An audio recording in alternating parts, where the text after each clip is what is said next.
ওয়া আল্লামাহু যারা কোরআন শিখে অপরকে শিক্ষা দেয় পৃথিবীর জমিনে তারা সব থেকে উত্তম ব্যক্তি, তারা সব থেকে দামি ব্যক্তি। ও মুসলমান, হযরত ওমরের গর্জন পেয়ে গেল, কাব্য ঘরের ভিতরে ঢুকে গেল। হযরত ওমরের ভগ্নিপতি নাকি বলেন দোলা ভাই, হ্যাঁ এ মুসলমান ও দরদি, দরজার কাছে যখন গেল, দরজা লাথি মেরেছে, দরজা খুলে গেল। শহীদের কলার কাটা চেপে ধরেছে, বলে শহীদ গো, তোমরা নাকি আমাদের জানের দুশমন, আমাদের বাপ দাদার ধর্ম নষ্ট করে দেয়। ও মুহাম্মদ, তার ধর্মকে তোমরা পালন করেছ, কেন পালন করলে? কেন কলমা পড়ে মুসলমান হলে মুছো? বলে কখনোই মুছব না। বেদম পিটুরি শুরু হয়ে গেল, একের পর এক মার শুরু হয়ে গেল। বিবি আর সহ্য করতে পারে না, স্বামীর গায়ে মার পড়বে, বিবি দাঁড়িয়ে থাকতে পারে না। পারে গজরে বলুন, পারবে না। দৌড়তে দৌড়তে বিবি স্বামীর গায়ের ওপর পড়ে গেল, বিবির উপরে মার শুরু হয়ে গেল। হযরত ওমরের বোন চুলকানা, ওমরের বোনের চুলকানা ওমর ধরে গালের ওপর দুটো থাপ্পড় দিল, মুখ পেটে রক্ত ঝরঝর করে ঝরে যায়। ওমর ডাক দিয়ে ওমরের বোন বলে, ভাই তুমি যদি আমাকে মেরে মেরে মেরে মেরে শেষ করে দাও, এ কলমা পুড়ি যে মজা পেয়েছি, পৃথিবীর জমিনে এত শান্তি আর কিছুতে পাই নাই। সুবহানাল্লাহ বলুন, জোরে জোরে সুবহানাল্লাহ বলুন।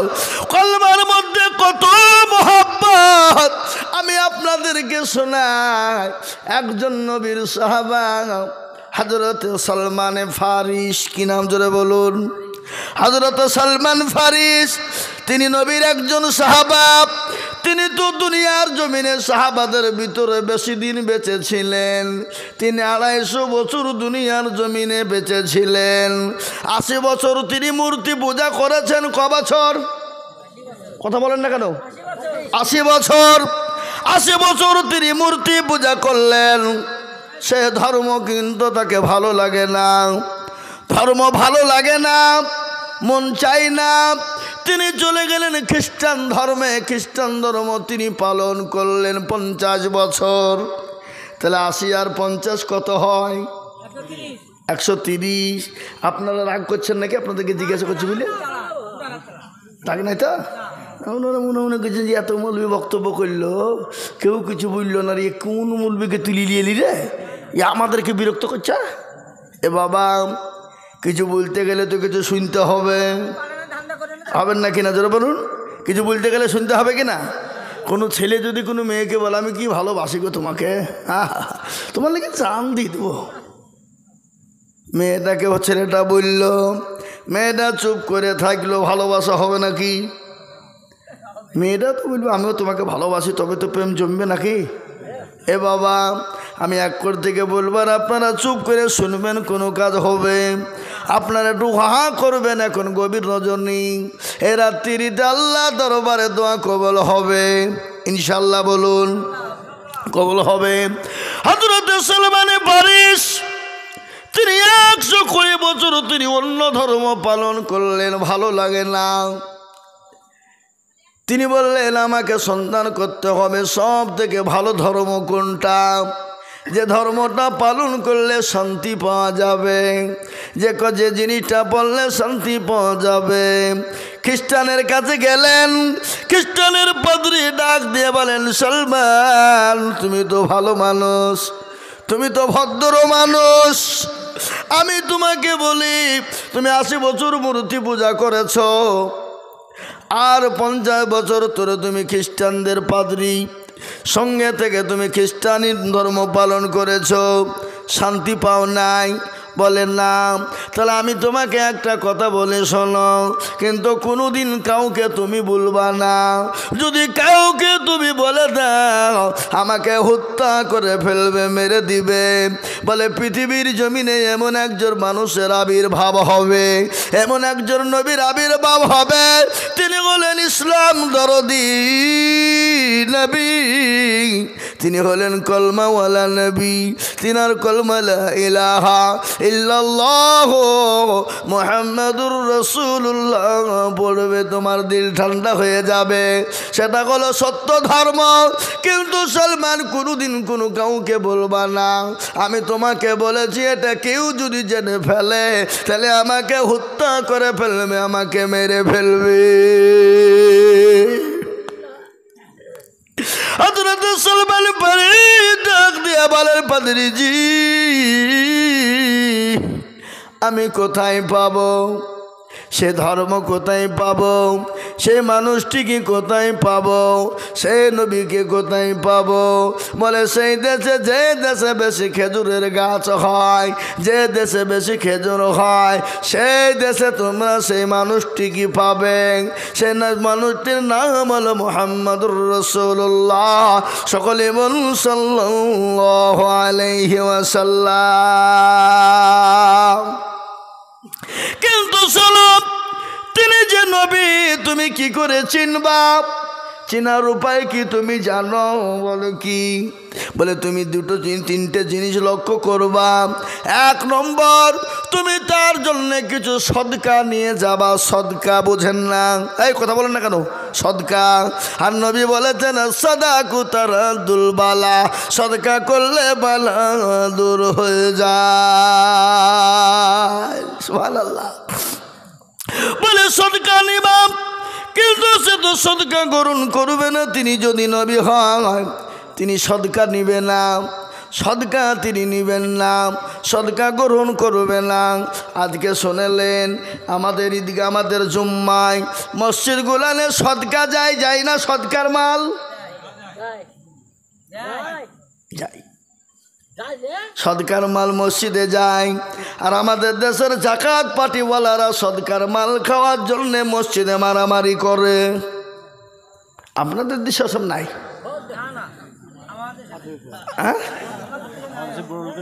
বড় লোকরা বেশি খায়। তোরা কিসের বড় লোক? অত ভিকারির দিকে বড়, আরো ভিকারি। এ বাবা, আবার কথা বুঝতে পারলেন না? সদকার মাল খাবে কারা? ফকির মিসকিন যারা, দরিদ্র গরিব যারা, বাচ্চা ছেলে মেয়েরা এবং মুসাফির হবে যারা, তারা ওই সদকার মাল খেতে পাবে। কিন্তু আপনি বড় লোক, পয়সাওয়ালা, গাড়িওয়ালা হলে আপনি কখনোই সদকার মাল খেতে পাবেন না।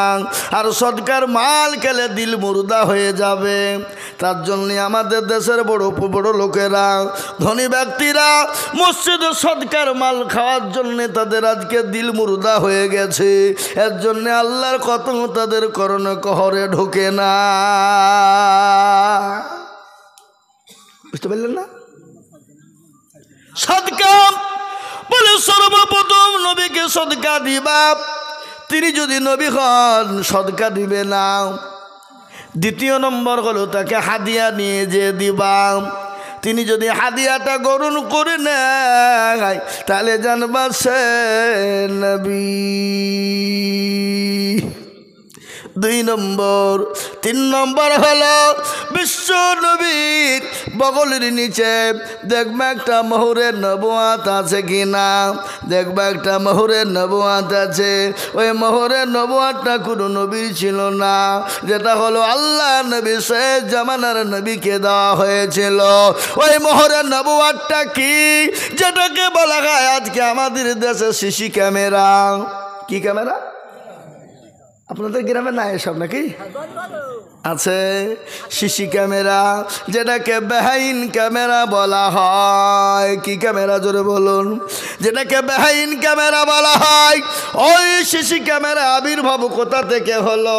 আল্লাহ নবীর বগলের নিচে ছিল সিসি ক্যামেরা, যেটাকে বলা হয় মোহরে নবুয়াত, যেটাকে বলা হয় মোহরে নবুয়াত। ওই মোহরে নবুয়াতের দ্বারা আল্লাহর নবীর সামনে পিছনে ডানে বায়ে তিনি সব কিছু দেখতে পেতেন। আল্লাহ আকবার বলে না গো, যে কোন দেশের লোকেরা গো? হ্যাঁ, ওটাকে বলা হয় সিসি ক্যামেরা, যেটাকে বলা হয় বেহাইন ক্যামেরা, যেটাকে বলা হয় ও মুসলমান মহরে নবুয়াত। ওই মহরে নবুয়াত থেকে আজকে সিসি ক্যামেরার আবির্ভাব হয়েছে। অত মত লয়, আজকে সিসি ক্যামেরা কোথা থেকে হলো? ওখান থেকে আবির্ভাব হয়েছে। আজকে বিজ্ঞানীরা প্রমাণ করেছে বিশ্বনবীর থিওরি, বিশ্বনবী যেটা করে গেছেন, যেটা বলে গেছেন, সেটা আজকে আপনার কথাতে পক্ষান্তরে আজকে প্রমাণ হয়ে যাচ্ছে। সুবহানাল্লাহ বলুন। এ মুসলমান, সুবহানাল্লাহ বললে মুখটা ব্যথা হয়, কিন্তু শুনেলেন সুবহানাল্লাহি ওয়া বিহামদিহি সুবহানাল্লাহিল আযীম। বুখারী শরীফের শেষ হাদিস, আল্লাহর নবী বললেন পৃথিবীর জমিনে এমন একটা বাক্য আছে, জবানে হালকা কিন্তু তার ওজন বড় ভারী। যে ভাষাটা হলো সুবহানাল্লাহি ওয়া বিহামদিহি সুবহানাল্লাহিল আযীম। আযীম মানে বড়, আযীম মানে বড়, আযীম মানে বড়। যেমন পৃথিবীর জমিনে সব থেকে বড় গুনাহ কি? কথা বলেন তো ভাই, আপনারা দেখি কে পারবেন বলতে? পৃথিবীর জমিনে সব থেকে বড় গুনাহ কি? কে বলতে পারবেন বলুন দেখি?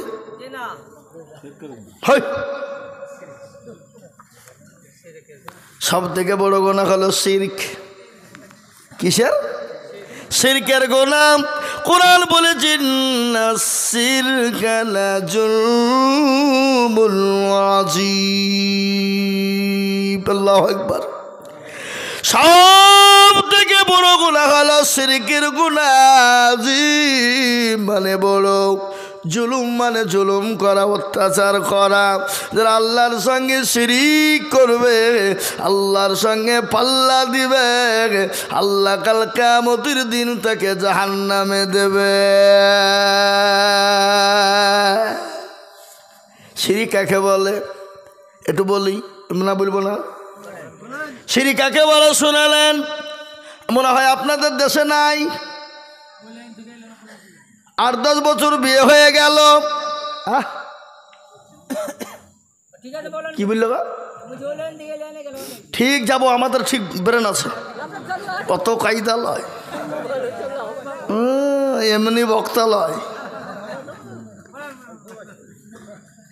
ঠিক সাইজ আছে আমাদের, ঠিক লাইনে ঠিক ঢুকিয়ে দেব।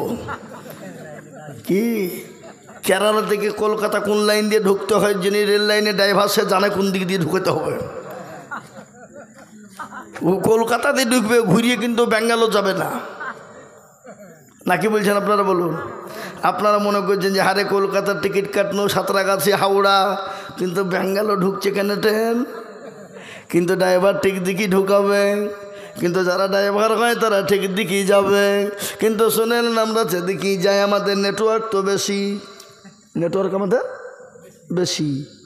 ভুদা, হাস, ডকোমো, এয়ারটেল, টাটা, এয়ারসেল, বিএসএনএল নাকি গো, হ্যাঁ কত নেবেন?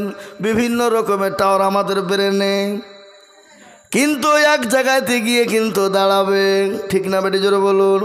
কিন্তু আপনি ভোদাতে লাগিয়েছেন, আর যদি মনে করেন জিওতে চালাবো চলবে, কিন্তু আমরা ঠিক লাইনে চালাচ্ছি। জিও চলছে এখন, জিওর লাইনে যে ঠিক জিওতেই ফেরাবো, চিন্তা নাই। মনে মনে করছে হুজুর আবার কোন লাইনে চলে গেল রে, আমি ঠিক সাইজে ভিড়িয়ে দেবো, টেনশন আপনাদেরকে করতে হবে না, টেনশন তো আমার। নাকি বুঝেন আপনারা বলুন? একটু জিকির করুন তো গভীর রাতে লা ইলাহা, জোরে।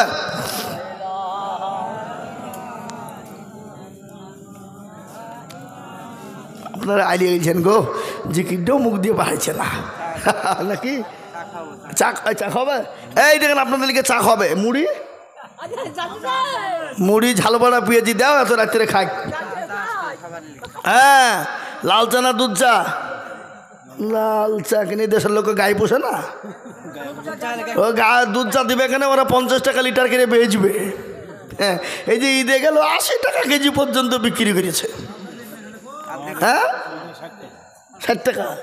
আমি আজকে বাড়িতে আমাকে ফোন করে বলছি, হ্যাঁ গো তুমি ঈদের দিন লাচা লিখে দিলি, তো লাচাটা ভিজাবো কি দি?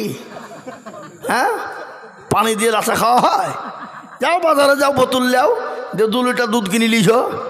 আমি যেহেতু ভারী ঝামেলা ফেলে দিল আমাকে, লাই ওসব পারবো না আমি, খাইলে খাও না থাকি।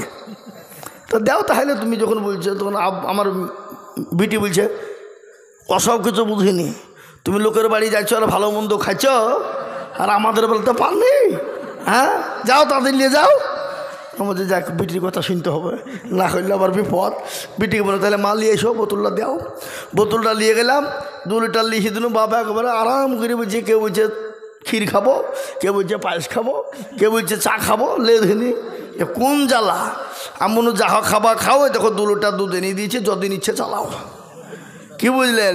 তো বাবজি 50 টাকা করে রেখে দিল, 50 টাকা সমিতি থেকে লিখে দিল। কত আপনাদেরকে? কথা 60।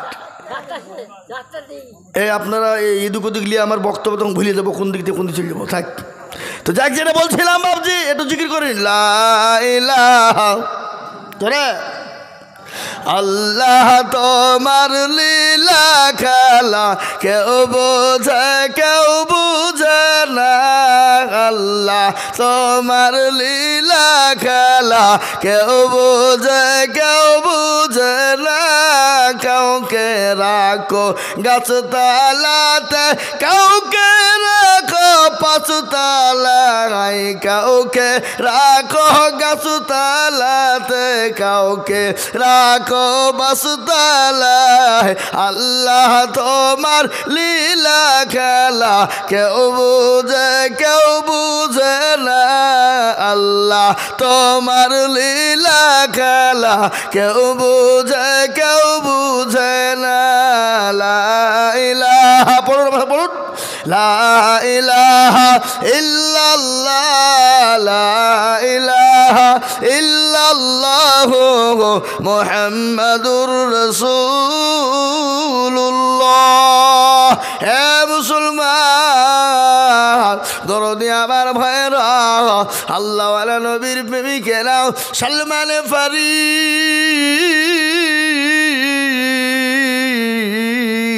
আপনার নবীকে খোঁজার জন্য তিনি বেরোবেন। বাড়িতে গিয়ে বললেন, মা গো ও আমার আব্বা যান, আমি এত ধর্ম পালন করলাম ভালো লাগলো না।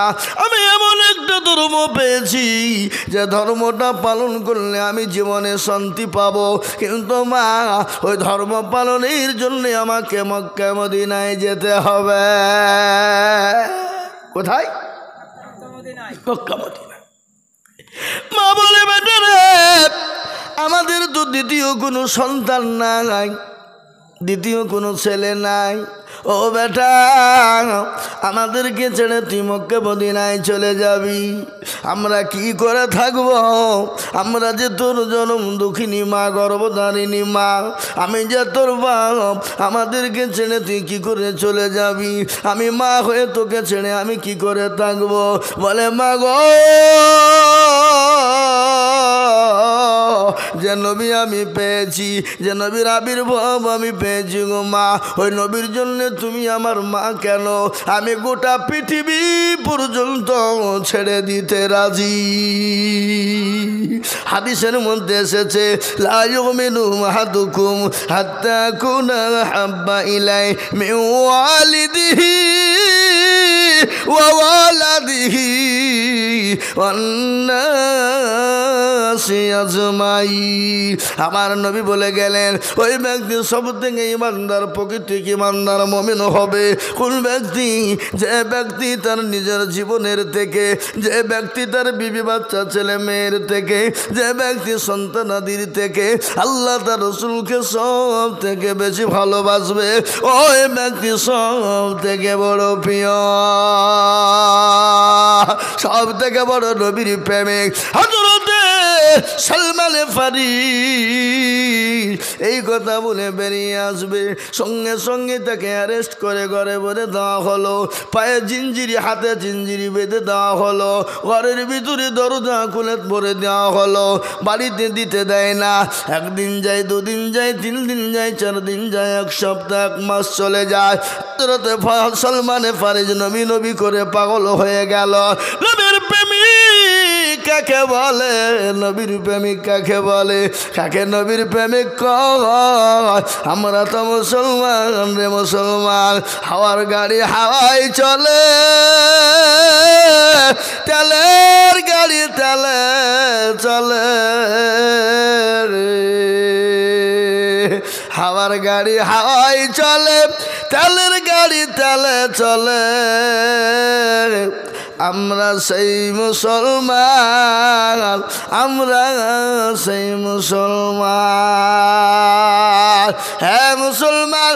সালমান ফারিসের হাত পায়ে জিঞ্জিরি দিয়ে বেঁধে দিলেন, কিন্তু সালমান ফারিস 1 মাস হয়ে গেল, কিন্তু দেখবেন ভাই বোনের মধ্যে এত দরদ, এত মিল, এত মহাব্বত, এত ভালোবাসা। ভাই হয়ে বোনকে জমি দেয় না, ভাই হয়ে বোনের জমি মেরে দেয়। আছে নাই? কথা বলেন না কেন? ভাই হয়ে জমি বোনকে জমি দেয় না, ভাই হয়ে জমিকে বাপ মার কাছ থেকে ভুগিয়ে লিখে নেয়, বোনকে ফাঁকি দেয়, ভাইকে ফাঁকি দেয়। ও মুসলমান ঠিক রাখো ঈমান, ইসলামের বাতি ডুবায় না, ইসলামের বাতি ডুবিয়ে দিলে হবে না। এই তাড়াতাড়ি করো, তাড়াতাড়ি করো, দেরি করে আমি একটু দম লিলি চা দাও। হ্যাঁ আমি চা খাও না। হ্যাঁ এ মুসলমান ভাইরা আমার, বাবা জীবনেরা, আল্লাহ পানি পানি পানি, আমি কিন্তু বেশি বলবো না।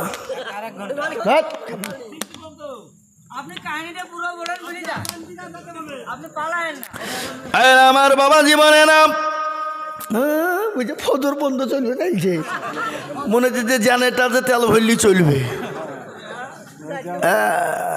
সারা রাত ঘুম নাই, বেলা 11টার সময় এসছি বাড়ি কলকাতা থেকে, তারপরে এখান থেকে বেরিয়ে কাল সকালবেলায় যাবো শিলিগুড়ি। জি মুসলমান দরদি আমার ভাইয়েরা কান করে শুনবেন, ভাইয়ের মধ্যে বোনের কত মিল মহাব্বত।